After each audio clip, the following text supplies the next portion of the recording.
Kulungan ang bagsak ng isang pedicab driver matapos nasaksakin ng isang tindero sa Ligao Public Market sa Barangay Bagong Bayan, Ligao City, alas 9:15 ng umaga nitong Linggo, Hulyo 6. Kinilala ang sospek na si alias Manny, may live-in partner, residente ng parehong lugar. Batay sa ulat ng Ligao City Police Station, nagsumbong sa sospek ang live-in partner nito na madalas umano siyang puntahan sa kanilang bahay ng biktimang si alias Jojo, residente ng parehong lugar, nang wala namang dahilan. Ang sumbong ay nagresulta naman sa away at pananaksak ng sospek sa biktima gamit ang isang ice pick. Kaya noong nagkaroon ng pahinga itong ating suspect ay tinungo niya yung pwesto ng itong ating biktima na kung saan ay isang market vendor yung ating victim.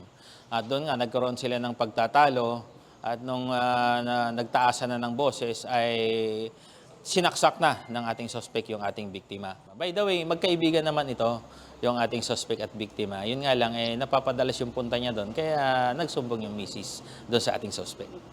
Agad na naaresto ang sospek dahil sa presensya roon ng isang intelligence operative mula sa Albay Provincial Intelligence Unit ng Albay Provincial Police Office, habang naisugod naman sa Jose B. Diamante Anisito Polyclinic Hospital sa Tuburan, Ligao City ang biktima.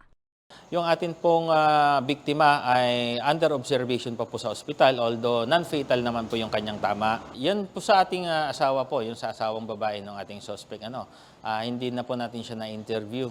Kasi ang nakon po natin at that time yung ating biktima at yung ating suspect. Sabi nga, nagkasundo naman po sila kasi pinapuntahan din po natin sa ating investigador at ang sabi niya nga, nagkasundo na daw po, sabi ng ating biktima. Initially, may amicable settlement na sila. Antayin na lang niyang siya ay makalabas para magkaroon sila ng pirmahan sa abogado.